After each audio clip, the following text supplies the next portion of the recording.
Hey, I'm Nick. And I'm Allie. And this is But Have You Tried from the David A. Howe Public Library. What a time to read the book that we're reading today, Allie. It feels interesting for sure. It sure does. So you had some days off. Did you do anything exciting, fun? What did you do? You know, most of what I did was like anti-exciting. Oh. Fun, okay. but anti-exciting. Okay. Which is kind of what I wanted. Nice. Yeah, you got to unwind. So, sure. like, I'm making this granny square cardigan that's like all the colors. Yep, that feels right. And yeah, it really does. Yeah. So I was working on that, and I did some writing. I did some reading. I finished When Death Is Coming that we talked about in the bookshelf. Oh, wow. Okay. I like binged the second half Perfect. of it. It was like really a nail biter. Okay. Played Magic the Gathering with my husband. Okay. Got ice cream. Sounds like a super cool. Just like I am just the coolest yeah. person ever. So 100%. You can tell based on my hobbies. 100%. We just passed Star Wars Day. Any Star Wars things happening in your life recently? Not super much, but like I know that it's just like a ticking clock of when Caleb was going to be like, we're watching Andor right now. Yes, so of course. It's going to happen. Okay. Let me put you on the spot then. Give me a Star Wars Day recommendation. What do you like in the world of Star Wars? So I was thinking about this earlier, okay. and I was going to embarrass myself and the library by saying that I really like the sequel trilogy, even though I know that it has some bad... I like the sequel trilogy. I just really like Rey, and I feel like the vibe is good. Yeah. But as I was thinking about it more, I feel like the Obi-Wan show probably tops it for me. Really? Okay. Little Leia, I mean, it's just hard to... It's hard to compete with that. I have a Lola droid on my shelf right now. We recently rewatched Obi-Wan, and I really liked the rewatch. Okay. Like, I mean, I enjoyed it the first time, but we binged it a little more this time. Okay. And yeah, we all really liked it. My son enjoyed it, and I loved little Leia too. I know. So oh my gosh. Bring her back. I'm ready for more of that. We just did our annual Star Wars Day book club, so Amanda and I teamed up with Steve Rudd from This Endorian Life, and we read the MedStar duology. And Amanda and I loved it. Steve did the audiobooks, and it was a bad experience for him. So. You know, that's what happens. The format really does change things. It does. It was heavily abridged, and that was a problem. Ooh. But you can hear that whole episode of the How's Things feed over on the Sindorian Life. And, of course, we have the MedStar books here that are currently on the But Have You Tried bookshelf. I've also been reading some Star Wars comics. I'm currently reading one called Mutiny at Mon Cala, and it is a Leia story, and she's my favorite. So she's pretty great. Not enough Leia-centric stories in my mind. That's true. So. Have you read that YA one? It's like, yes. I think it's just called Leia. Leia, Princess of Alderaan. Yeah. Oh, that sounds right. Was that good? It is. It's by Claudia Gray, and it's been adapted into, I want to say, a 3-volume manga series. And I want to say that's true. Both are good. And it does some fun things where, you know, it's kind of the Leia you know, but it pulls in, like, Bail Organa from the prequels, and it also establishes her relationship with Holdo, the character you don't see until The Last Jedi. So it does some good work to streamline the whole Leia situation. That's kind of nice. Yeah. So it is good. I would recommend both of them, really. I think they're a good time all around. Next, we're going to be watching Mandalorian because we've been watching the movies with our son. We just finished Return of the Jedi. Now we're going to pop back to Mandalorian. Has he seen the Mandalorian, or will this be his first Well, time? we watched the first season, and then I knew some of the things that were coming, and I was like, we should probably get through Return of the Jedi before we continue.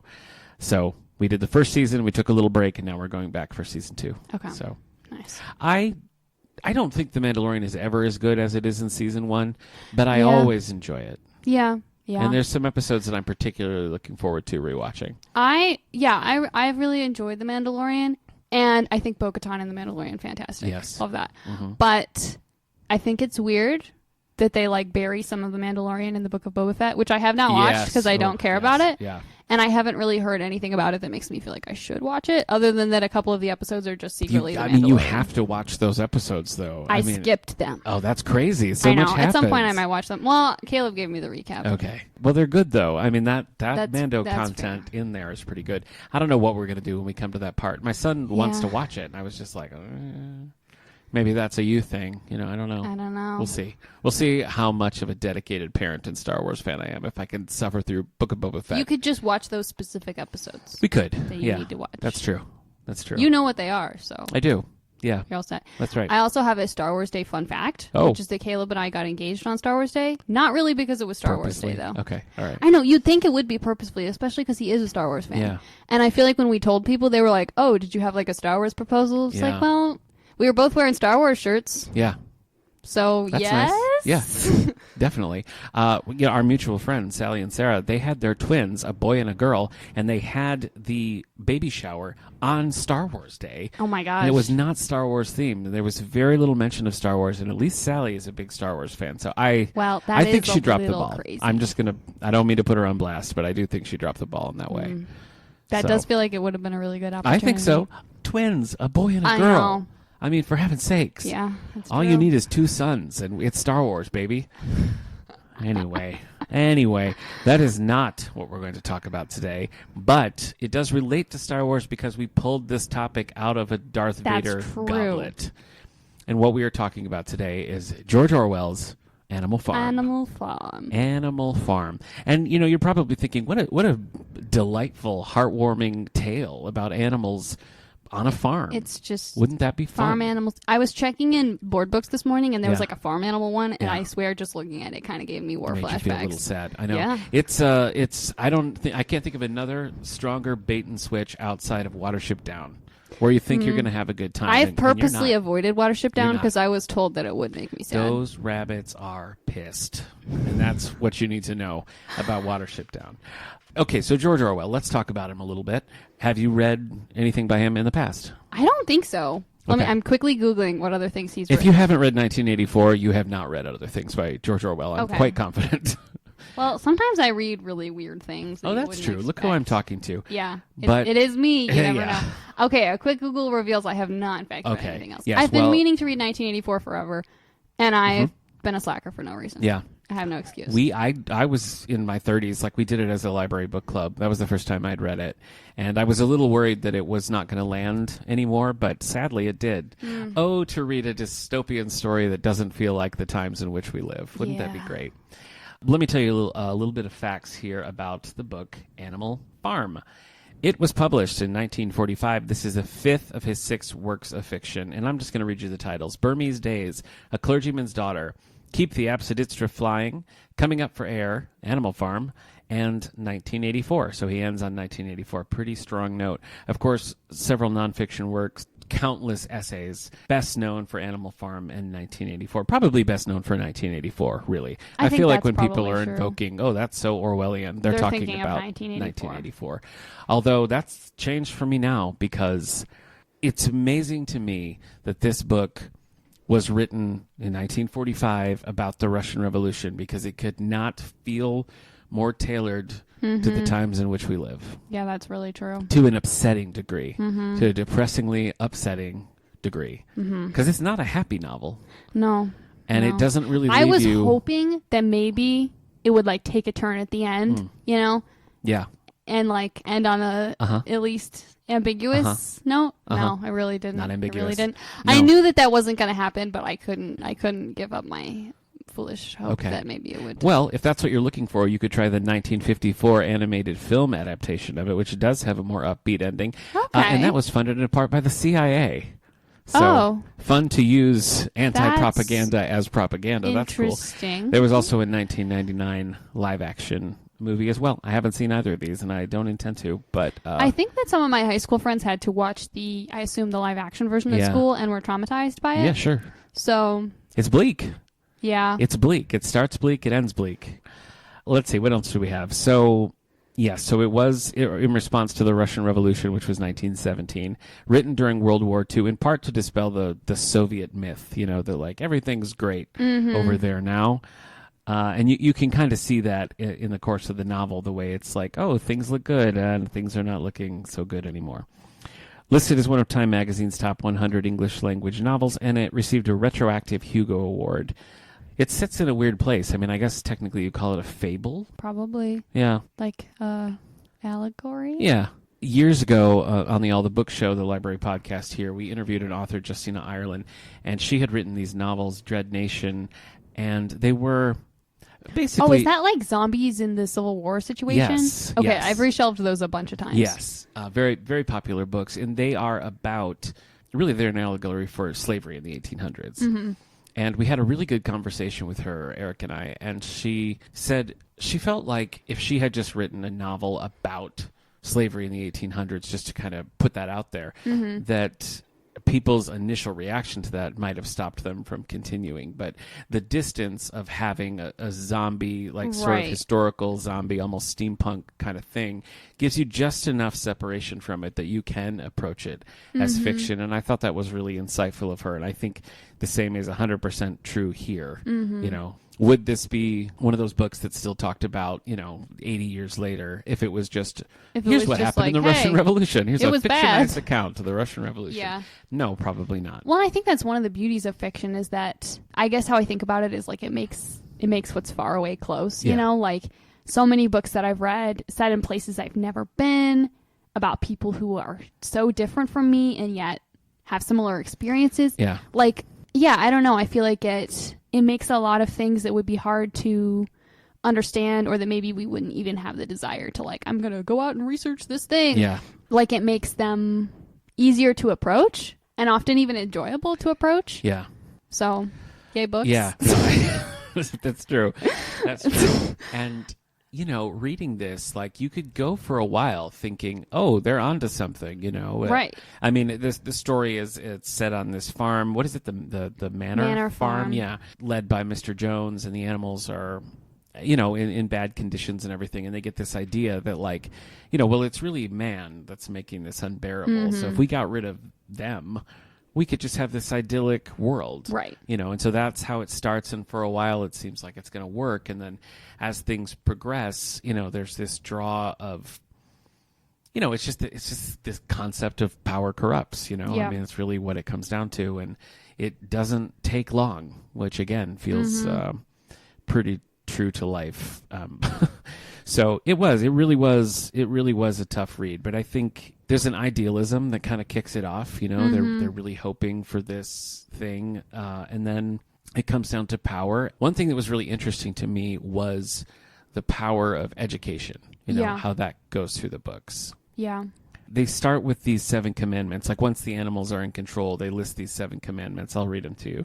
Whatever goes upon 2 legs is an enemy. Whatever goes upon 4 legs or has wings is a friend. No animal shall wear clothes. No animal shall sleep in a bed. No animal shall drink alcohol. No animal shall kill any other animal.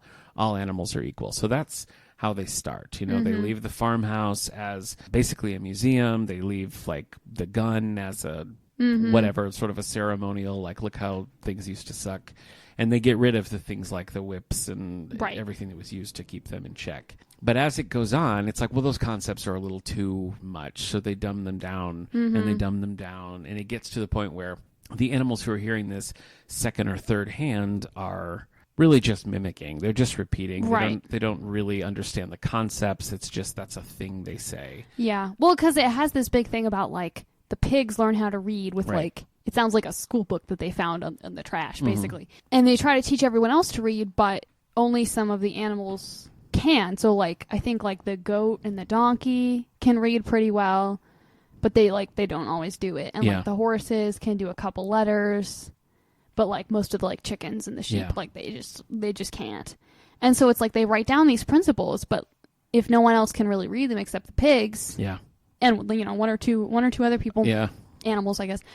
So then it gets to the point where they're starting to break their own rules because they realize, oh, it's nice to sleep in beds. It's nice to drink alcohol. It's nice to whatever, have more power and more of the food and everything. And they just start changing the rules. Yeah. And no one else can really say. Right. They're like, I think that there was a rule about not sleeping in a bed. Yeah. But then they go and look and it says no animal shall sleep in a bed with sheets. With sheets. Yep. And the pigs just gaslight them all and say, oh, that's what it always said. You don't remember correctly. They don't say we've changed it. They say that's what it always was. They say that's what it always was. Yeah. And some of them never read it. Exactly. And so would have no way of knowing. And even those who did, it's just, I don't know. It's so easy for them to believe, well, these pigs are so smart and everything. You know, like if they're telling me that my memory is incorrect, I guess it's incorrect. They are so hungry to follow Napoleon that they just, whatever he says is true, even if their experience and that their limited understanding of the world is telling them otherwise. They're like, well, if Napoleon said it, it must be true. And that just becomes this cult, surrounding this, like, very ineffectual and dangerous leader. And it's it's tough to read because Yeah. it makes so much sense every step of the way. Mm-hmm. What's happening? You have leadership acting in bad faith, and you have desperate animals Mm-hmm. trying to get to the other side of this hill. It's Yeah. tough. It It really is. is. I It mean, is it's tough. And like the thing where one of the pigs gets like chased off the farm and then is made out to be this villain. yeah, And they just keep like rewriting history basically Yeah. of like, oh, something went wrong. It's this pig's fault. Yeah. He's sneaking in the night and yeah. There's Napoleon and sowing Snowball. weeds and yeah. We're sort of the two in the beginning, and Napoleon, my understanding, is a Stalin stand-in, whereas Snowball's like a Trotsky stand-in. And yeah, it doesn't matter that Snowball's gone. They continue to use Snowball as A scapegoat. the cause of all evil. Yeah, a scapegoat. Yeah. Anything that goes wrong, well, that was Snowball's fault. And that works. I mean, the pigs consistently give the other animals a villain to fight against, and that takes all of the focus, while they slowly take on the roles of that which they were trying to theoretically trying to overthrow in the very beginning. Yeah. Well, and it's like all the things that are kind of the animal's original complaints. It's like Jones, the human farmer. It's like he drinks all the time and, he's lazy and he isn't really doing any work and he's just taking our milk and our eggs and, whatever. And, we're not getting them all and we're not being fed enough and we have to work all the time and we're not allowed to hatch our eggs and turn them into, like chickens and all those things. And it's like by the end, the pigs are doing all of those things. Like they're not working. Taking the eggs. They're taking the eggs. They're taking the milk. The part where they're like, oh yeah, we're just pretty early on. The pigs are just like, yeah, we need the milk. No one else gets it because they're we're smart and we smart, need yes. it to exercise our brains to run the farm. That made me so mad. Yeah. What I think is interesting about the writing, he never vilifies anyone. Like, he doesn't write Napoleon as the villain of this story. He really just kind of says things that happened, and there's never any, and that was bad. You know what I mean? It's just it's out there. Like, and then it came to be this is known what's that, going on. the pigs were eating all the apples and that kind of thing. Yeah, which I think is interesting. And so what begins to happen over the course of the novella is that the animals on the lowest end of things, their conditions get worse and worse and worse than they were when they started. Right. And, the pigs in that level of things just get better and better until eventually they're moving into the Jones's house. They're walking upright. They're wearing clothes. And the thing that started this all animals are equal, becomes all animals are equal, but some animals are more equal than others. And that's gross. And the novel so successfully gets you from point A to point B. There's never a point where it's like, well, but that probably, you know what I mean? Like, it's such a natural transition into being back to where they started, only worse. Worse, and they think that they're free. Yeah, they think they're free and they think it's better. Yeah. Because they're told that it's better, and that's... And it was like I kept hoping every time they would change one of the rules that, like, one of the animals... And, like, some of the animals kind of were like, wait, didn't it say... And, they just get, like, manipulated and gaslighted into thinking that they were wrong or don't whatever. drink alcohol to excess. Right. No animal shall kill another animal without cause. It just keeps going. Yes. And I feel like that all animals are equal, but some animals are more equal than others. Like, that one is just patently absurd. You know? It's like it doesn't even make sense. No. And I was really hoping that when it got to that one, and like at that point, it does seem like the one horse has cottoned on to what's going on, but is sort of like old and tired and not really going to do anything about it. Right. And I was hoping that would be the moment that they would be like, this actually doesn't make sense. Yeah. And they would at least like run away to another farm where their conditions would be at least where they started out, you know? And that just didn't happen, and it made me sad. No, I mean, it's taking away their agency, and it's setting in this world of complacency where it's just, they are just believing the lies that are told to them, and they are parroting the lies to the point where, you get to a place in the epilogue where we jump ahead, and it's so far down the road now that things are awful, things are worse than they were before. The pigs are just...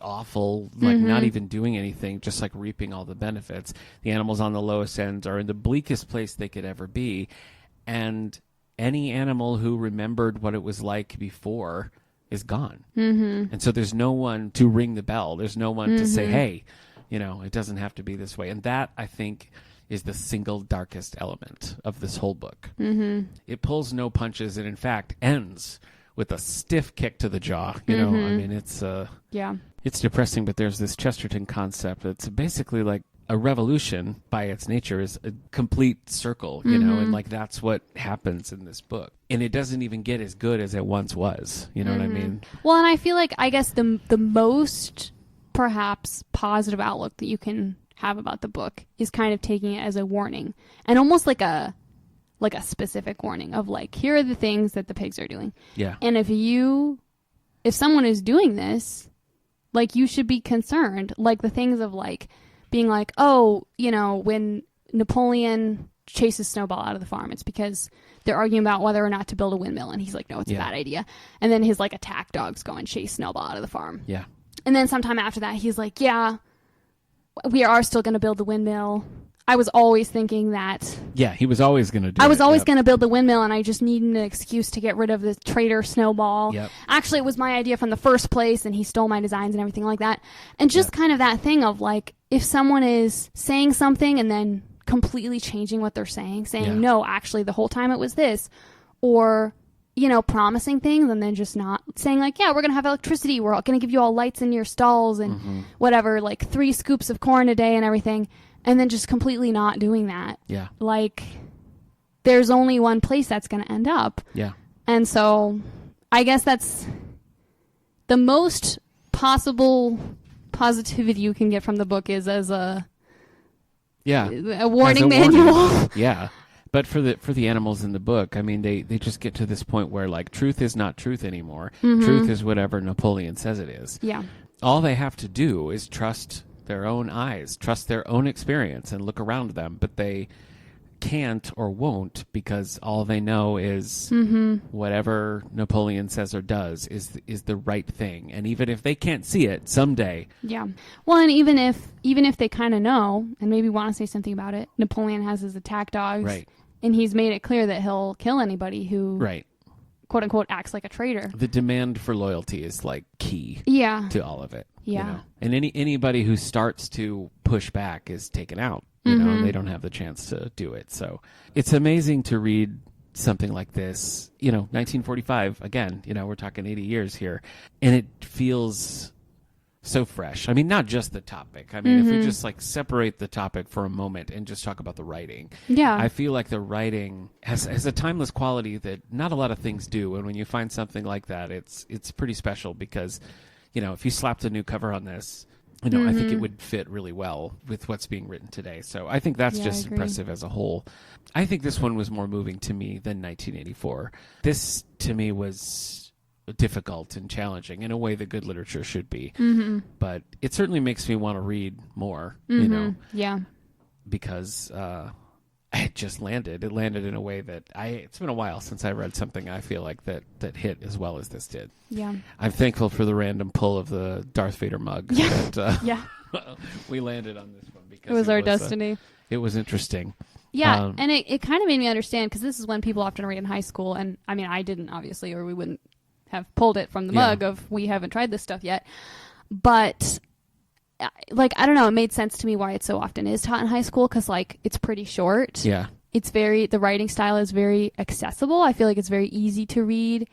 And, like, the tone is enjoyable, even if the content isn't really. Yeah. And I also think that it's like the things that happen, the way that they reveal themselves in kind of almost like a discrete of like, this happens first and then this happens, and the interconnectedness, I feel like is something that would work really well for younger people to be trying to analyze. Yeah, I agree. And it's written in a way where you don't have to know what the Russian Revolution is. Right. You don't have to have a contemporary thing to compare it to for it to land, because the natural progression of it, I think, really just everything clicks, everything works. You can see how we're getting to the places that we're getting. And it serves as a cautionary tale if that happens to be a time you live in.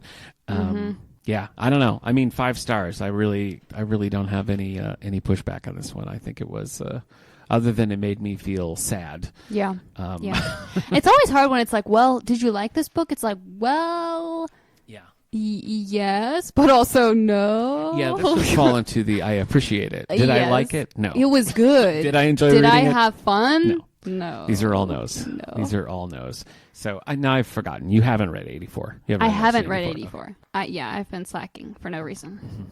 Mm-hmm. Well, because I've been reading. There's a lot of those. Basically. I mean, there's a lot of those that I probably should have read in high school that I just haven't for I whatever know, reason. yeah. Well, there's no great illustrated classic of 1984, so I never. Well, I think we have quite a few of them in the Darth Vader goblet. Okay, so all right. We'll get to them sooner Great. or later, I'm sure. Great. Okay. All right. Well, this was a fun detour, an experiment. Okay. Well, okay. The detour was the fun. Wild card. The wild card element was a fun idea. Yes. And I think the plan is we're going to keep doing this every third. Yeah, let's do it. Because there are so many things that neither of us have tried. That's right. So that's right. We got to read all those high school classics from the Darth Vader mug. Yeah. But in the meantime, have you ever tried the poetry of Edna St. Vincent Millay? Oh boy. No. No, I didn't have think not. so. I have not. Okay. And I was thinking last night, this is such a nerdy thing. Yeah. Every April, I like to reread The Wasteland by T.S. Eliot. Okay. Because, April is the cruelest month is how it starts. Yes.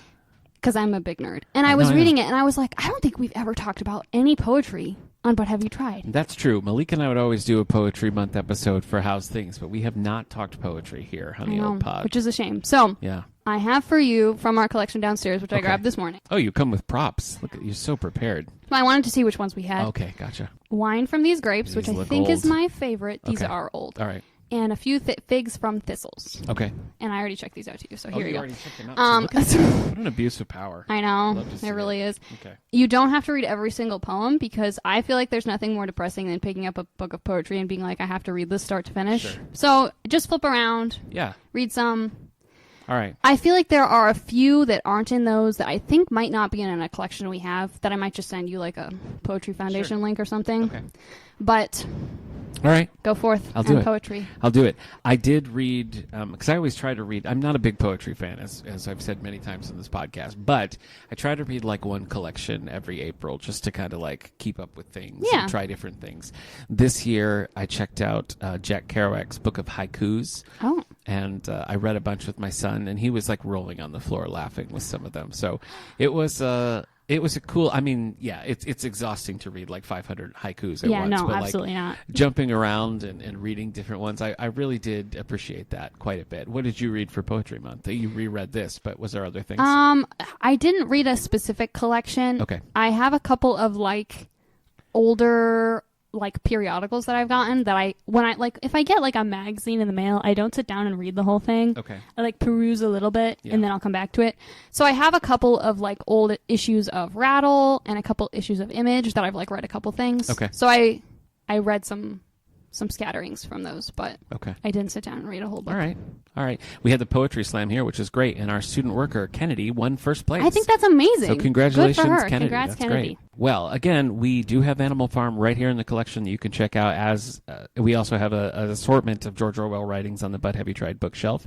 In 2 weeks, we'll be back to talk about all the things we're reading and watching. And in a month, we'll be discussing Edna St. Vincent Millay.